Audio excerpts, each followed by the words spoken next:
to Glimpse TV. This is Kate Northrup, and I'm so happy to be here with my friend Marie Forleo. She's in LA, and I'm in freezing cold 1 degree Maine. And I've got my tea here. I've actually have the mug that you sent me, drinking my tea. And for those of you who don't know Marie, she's an amazing entrepreneur. She's an online marketing maven. She is an expert in spirituality and how it intersects with business. Her brand was previously Rich, Happy, and Hot, and she is all about creating a business and a life that you love, which obviously intersects with what I'm about, so I'm really happy to have her here today. And Marie, let's just get right down into it. I want to make this juicy and meaty for people. Sure. Why do you think right now it's particularly important for women, especially, I know you work with some men, but mostly women, to be in business? Like, why is that an important thing? Well, I think, what's unique about what's happening right now in the era that we're all living in is we all have the tools to start and create anything we desire, including a business. And for women especially, if you've had ideas about what you want to create into the world, if you wanted to have a certain sense of freedom in your life, which includes not having to go to an office, being able to have some flexibility, if you want to raise a family.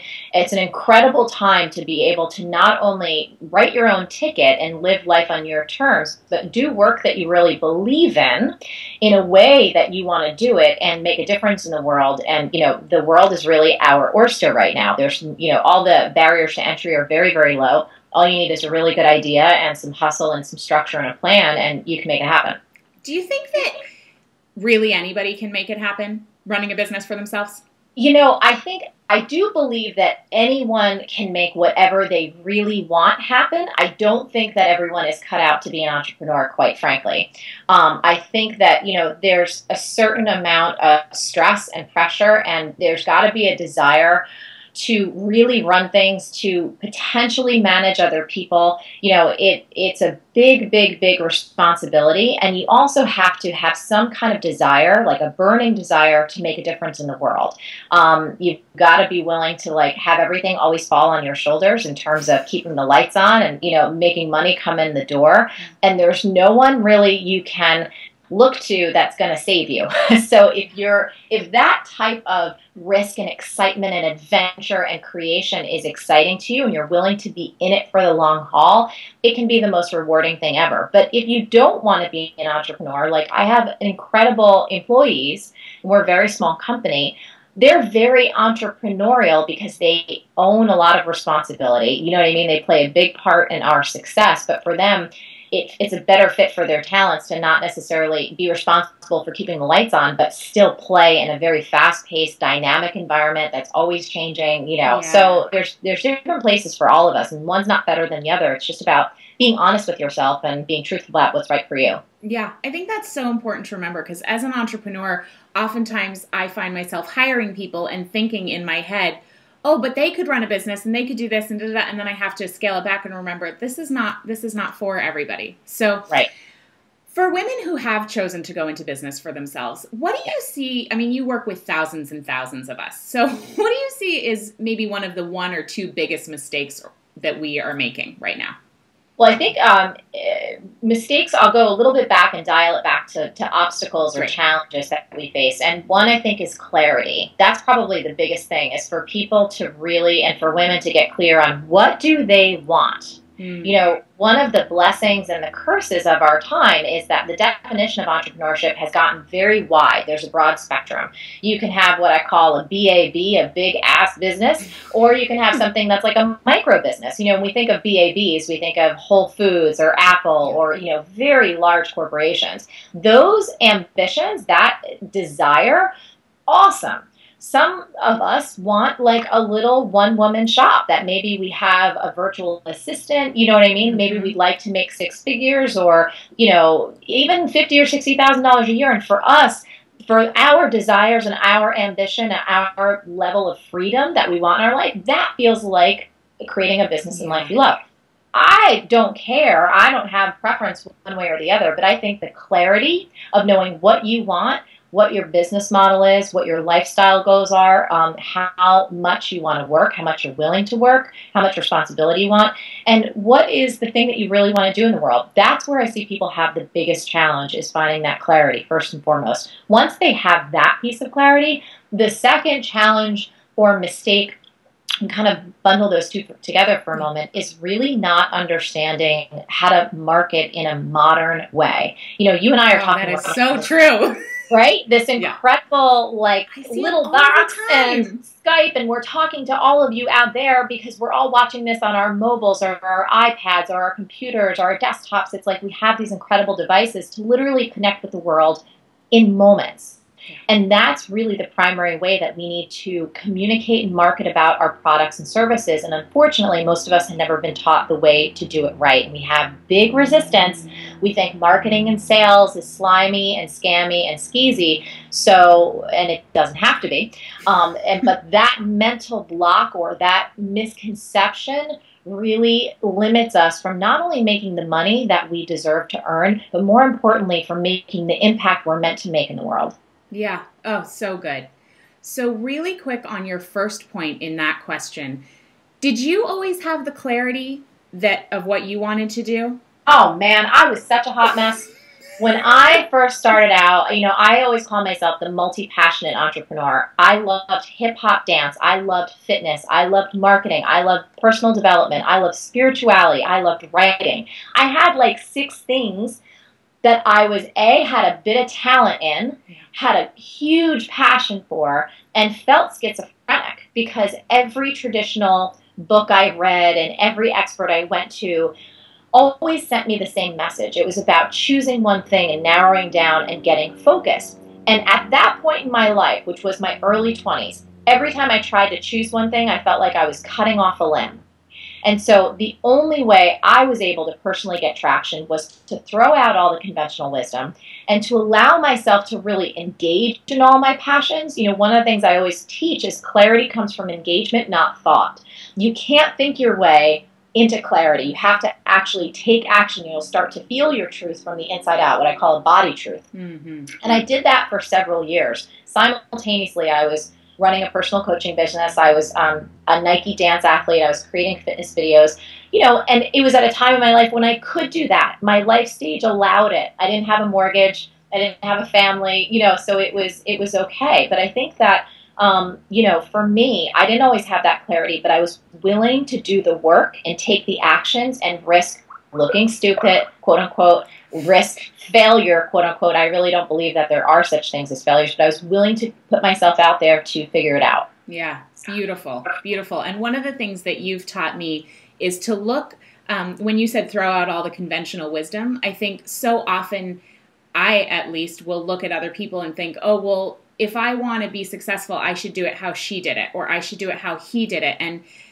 I love that you said you threw out the wisdom that you had received and found it elsewhere within yourself, because I think, you know, when we're creating our own path, which any business owner is doing, it's so much better to tune in rather than to tune out, basically. Yeah, and it's interesting because there's a bit of a paradox here, and I love paradoxes because I think that's what makes up life, right? Yeah. I think, and in fact, before all those things, when I was in college, I actually considered being an attorney. I can make a case on both sides of anything. Nice. So, you know, there is a lot of wisdom to throwing out conventional wisdom, but then once you start to understand what you want to create, there are some timeless principles about understanding psychology and understanding business that have worked throughout the ages. So, for example, you know, marketing is really about making an emotional connection. It's about understanding how the brain works and understanding how the heart works, and really fine-tuning your ability to communicate so you can connect with someone at their heart level and you understand how to get them to make a decision that's really good for them and good for you as a business person. So it's win-win. That has not changed since business has been business. Yeah.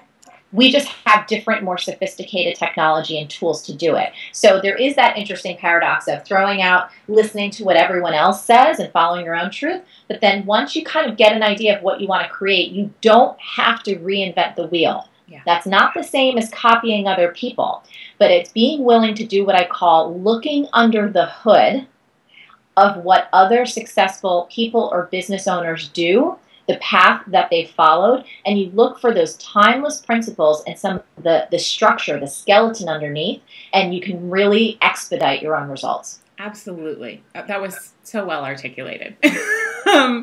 Okay, so finally, when you talk about marketing and really getting how to do modern marketing in a way that's of service to the planet, yes, why do you think perhaps now more than ever that's an important thing to grasp? So it's not just about hanging up your shingle and being like, hey, I'm a coach now, or, I've got this product, and just kind of doing your thing and waiting for people to arrive. Why must we leverage marketing and learn how to do it in a way that feels good right like now? Why? Well, there's one big thing that I see always happens, especially for any of us that have expertise, or we feel like we're really good, we're really talented in a particular area, or we've created a product that the world absolutely needs. Somehow, we human beings have this little screw that's loose in our mind that says, I'm so good, the world should come find me. You know what I mean? I'm so good, all these people, you guys should know about me, and I'm here. And that's really a big mistake. When you have a product or a service that helps make the world a better place, it is your responsibility to go find your people. It's not their job to find you, it's your job to find them. And this is one of the things I love to train women on. Once again, if you are doing something you believe in and you have this creation that you want to put out into the world, it brings joy, it brings happiness, better health, saving time, whatever it is that you do, and you don't do everything you can to get in front of the people you're meant to serve, you're stealing from those who need you most.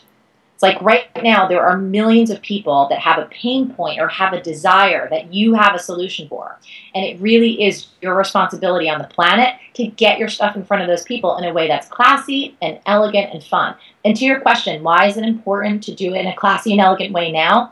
Well, the fact is there's more noise out there than ever before. I mean, we all know it, right? We're getting push notifications on our cell phone. Right. No matter where we go, there's like advertising in every freaking orifice that we find no matter where we go. So the people who understand marketing, which really is only applied psychology, that's all marketing is.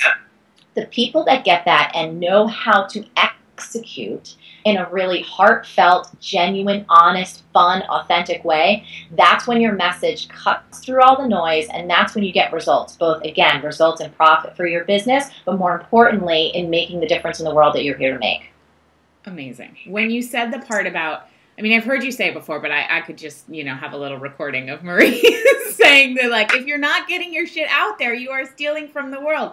When you said that, my heart just started going like, boom, boom, boom, boom, boom. So good. It's so good. It's so good. So thank you so much for coming on my show today. And Marie's got this amazing course coming up. It's called B School. And I don't know, are you still calling it RHH B School, or is it just B School now? What's going on?